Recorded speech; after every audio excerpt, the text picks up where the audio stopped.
कैसे हो विद्यार्थी मित्रों, आप मज़े में हो ना। तो आज हम हिंदी विषय सीखने वाले हैं।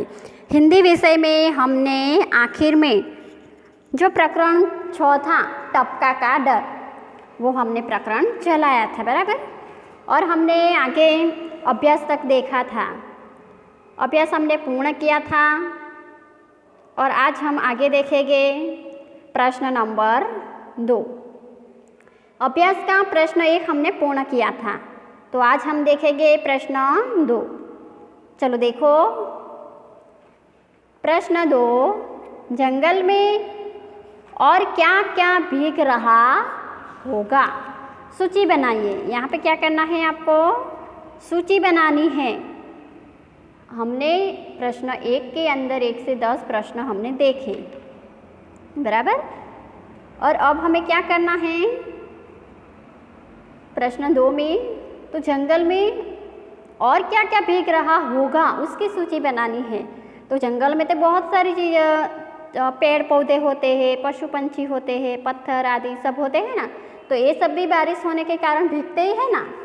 तो हमें वो सूची बनानी है। तो हम कैसे इस प्रश्न का उत्तर लिखेंगे। तो जंगल में पेड़ पौधे, पशु पक्षी, पत्थर आदि भीग रहे होंगे। ये सब भी भीग रहे होंगे जंगल में बराबर। अब हम देखते हैं स्वाध्याय। स्वाध्याय देखो, स्वाध्याय का प्रश्न 1, निम्नलिखित प्रश्नों के उत्तर लिखिए। पहला प्रश्न है, बुढ़िया कहाँ रहती थी। तो आप सबको पता ही है बुढ़िया कहाँ रहती थी। तो बुढ़िया जंगल में रहती थी, जंगल में रहती थी ना। तो हम इस प्रश्न का उत्तर ऐसे लिखेंगे, बुढ़िया जंगल में रहती थी। फिर आगे का प्रश्न है प्रश्न नंबर 2,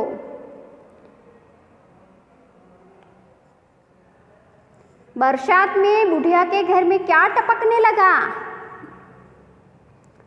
तो इस प्रश्न का उत्तर सुनो, बरसात में बुढ़िया के घर में पानी टपकने लगा। क्या टपकने लगा, पानी टपकने लगा था ना चूल्हे के ऊपर। फिर आगे का प्रश्न देखो, ओलों की मार से परेशान होकर वह कहाँ आ गया। बहुत बरसात होने लगी, बरसात होने के बाद ओले गिरने लगे, जो गुजराती में हम क्या कहते हैं, करा। करानो वरसाद थयो कहिए छे ने, वो करा, उसको हिंदी में ओले कहते हैं। तो ओले गिरने लगे, ओले यानी कि बर्फ के टुकड़े गिरने लगे। तो उससे क्या हुआ, जो बाघ था वो परेशान हो गया कि हमारे ऊपर भी अगर गिरता है बर्फ का टुकड़ा तो मार उसकी लगती है ना। वैसे ही बाघ को भी लग रही थी, बाघ को भी लग रही थी, इसीलिए बाघ परेशान हो गया। बाघ परेशान हो गया और वो कहाँ गया, वो कहाँ जाता है आपको याद है। तो ओलों की मार से परेशान होकर बाघ बुढ़िया के घर के पास आ पहुँचा। कहाँ, बुढ़िया के घर के पास वो आ गया। फिर आगे का प्रश्न देखो, प्रश्न नंबर 4, पानी टपकने की आवाज़ कैसी थी। पानी कैसे टपक रहा था, आपने सुना है।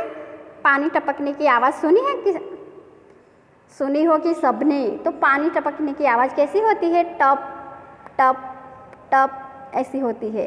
तो पानी टपकने की आवाज़ कैसी थी, इस प्रश्न का उत्तर आपको ऐसे लिखना है, पानी टपकने की आवाज़ थी टप टप।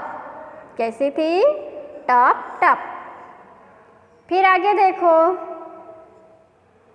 प्रश्न नंबर 5, बुढ़िया को सबसे ज़्यादा डर किससे लगता था।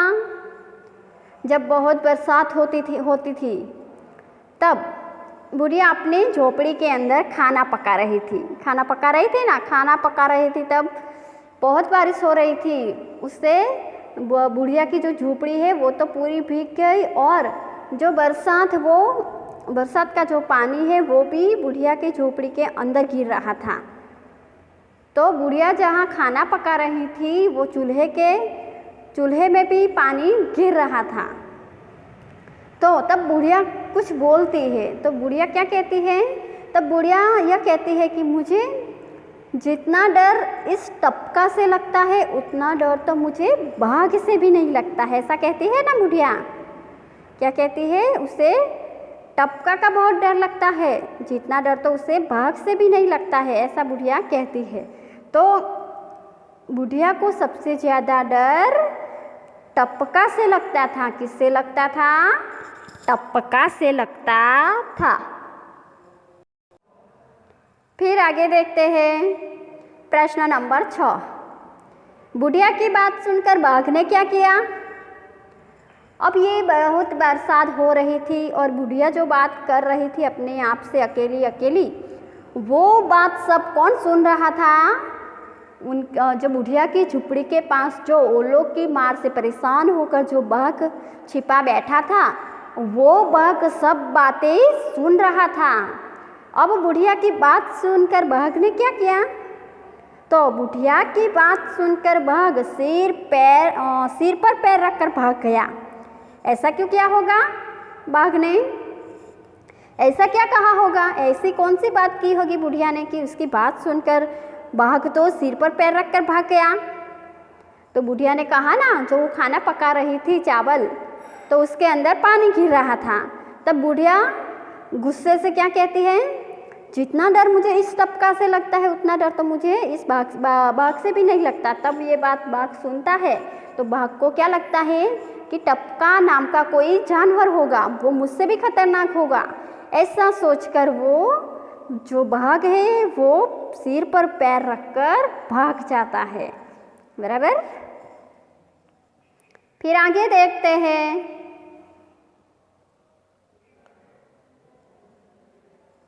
प्रश्न नंबर 2। निम्नलिखित में से प्रत्येक के बारे में 5-7 वाक्य लिखिए। यहाँ पे क्या करना है? यहाँ पे जो हमें मोर दिया है, बाघ और तोता, तो इनके बारे में हमें 5 से 7 वाक्य लिखने हैं। सबको ही पता होगा। तो मोर हमारा राष्ट्रीय पक्षी है, पता है ना सबको। तो मोर के बारे में आपको 5 से 7 वाक्य लिखने हैं। मैं सुनाती हूँ, आप सुनो या आपकी नोटबुक में लिखते जाओ। बराबर। तो पहला है मोर।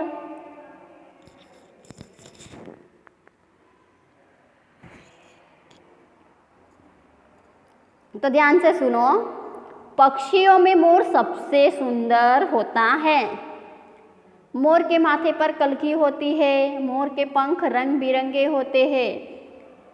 मोर की आवाज़ बहुत मधुर होती है। वर्षा के दिनों में मोर म्याऊं म्याऊं यानी कि टहूक टहूक हम कहते हैं ना गुजराती में, वो टहूक टहूक करता है। बादल देखकर मोर नाचने लगता है। मोर पेड़ पर रहता है। मोर हमारे देश का राष्ट्रीय पक्षी है। ऐसे आप 5 से 7 वाक्य आप बनाकर लिख सकते हो। फिर आगे देखते हैं प्रश्न नंबर 3। प्रश्न नंबर 3 जो है उसकी सूचना पढ़ते हैं। नीचे दिए गए चित्र का वर्णन 10 वाक्यों में लिखिए। यहाँ पे चित्र दिया है, देखो दिखाई दे रहा है आपको चित्र। ध्यान से देखना है आपको चित्र, और ये चित्र के बारे में क्या करना है? वर्णन करना है। 10 वाक्य आपको लिखने हैं। तो चित्र के अंदर आपको क्या क्या दिखाई दे रहा है? तो पहले तो चित्र का निरीक्षण करो। मेला जैसा आपको दिख रहा होगा। देखो मेले में तरह तरह की दुकानें लगी है ना। गुब्बारे वाला है, जवान लोग हैं, बूढ़े हैं, बच्चे हैं, सपेरा है, चकडोल है, और कुछ दिखाई दे रहा है घुड़सवारी यानी कि घोड़े हैं। और क्या दिखाई दे रहा है? जादूगर वाला है। बराबर। तो ये सब आपको चित्र में दिखाई दे रहा होगा। तो इस चित्र का वर्णन हमें वाक्य में करना है। तो हम कैसे लिखेंगे? तो हम वाक्य बनाएंगे। पहला वाक्य क्या बनाएंगे? यह मेले का चित्र है, मेले का चित्र है ना, तो हम बनाएंगे कि यह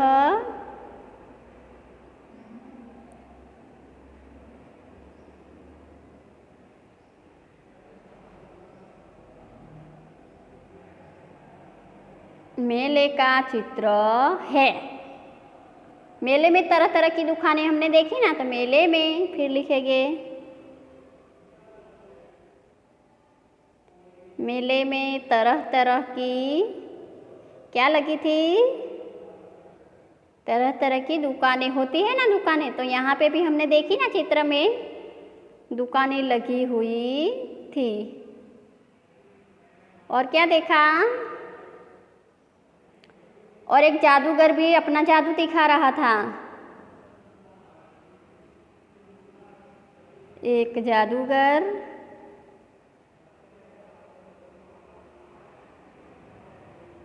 जादू दिखा रहा था।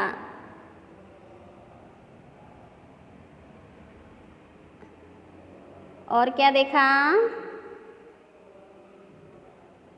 इसके अलावा गुब्बारे वाला गुब्बारा बेच रहा था। तो लिखो गुब्बारा वाला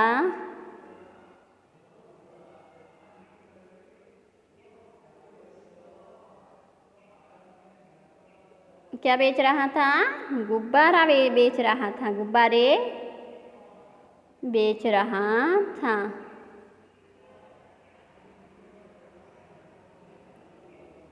फिर क्या देखा और आपने, सपेरा भी खेल दिखा रहा था ना मेले में।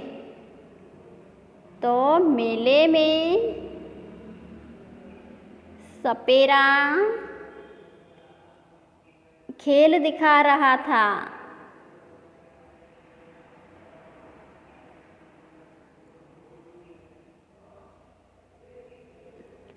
और क्या देखा, चकडोल भी दिखाई दे रही थी, चकडोल, चकडोल भी दिखाई दे रही थी।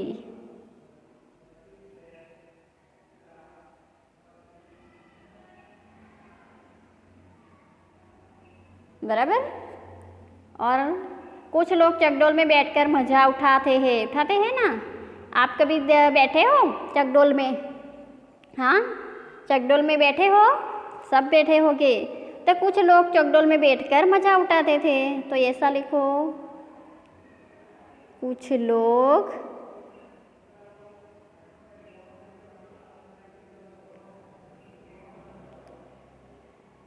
चकडोल में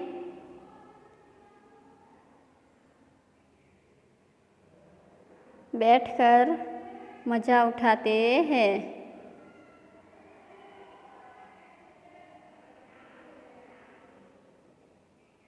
एक और दो घोड़े खड़े हैं, घोड़े देखे ना,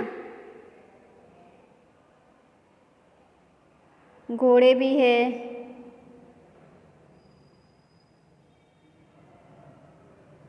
खड़े हैं। और लोग मेले में घुड़सवारी का भी मज़ा उठा सकते हैं, मज़ा उठा सकते हैं ना। तो हम ऐसा भी लिख सकते हैं कि लोग मेले में, आप कोई ने घुड़सवारी की है, कोई बैठा है घोड़े पे, बैठे ही होगे ना। घुड़सवारी भी घुड़सवारी का मज़ा भी कर सकते हैं।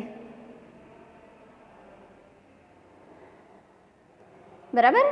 तो इस तरह आपको 5 से 7 वाक्य इस चित्र के द्वारा लिखने हैं। बराबर। फिर आगे देखते हैं। तो इस तरह जो हमने मेले का चित्र देखा और इसके आधार पे हमने वाक्य बनाए। तो वापस आप ध्यान से सुन लो, मैं वाक्य वापस सुना रही हूँ। मेले का चित्र जो है उसके वाक्य हमने जो बनाए वो वापस सुना रही हूँ, ध्यान से सुनो और जिसको लिखने हैं वो अपनी कॉपी में लिख भी ले। यह मेले का चित्र है, वाक्य 1 हो गया। मेले में तरह तरह की दुकानें लगी हुई है, दूसरा वाक्य। मेले में बच्चे, जवान और बूढ़े लोग हैं, तीसरा वाक्य हो गया। मेले में एक सपेरा खेल दिखा रहा है। चौथा वाक्य,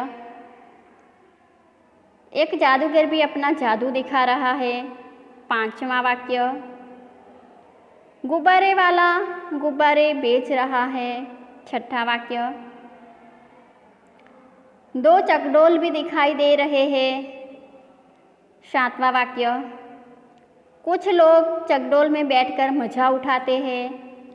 आठवां वाक्य, एक और दो घोड़े खड़े हैं। नौवां वाक्य, लोग मेले में घुड़सवारी का मजा भी उठा सकते हैं। 10वां वाक्य। तो इस तरह मैंने आपको 10 वाक्य सुनाए, तो आप इससे ज़्यादा भी आपको इसमें से बना सकते हो तो बना सकते हो। यहाँ पे मैंने 10 वाक्य बनाए हैं, आप 5 से 7 वाक्य भी लिख सकते हो, बराबर।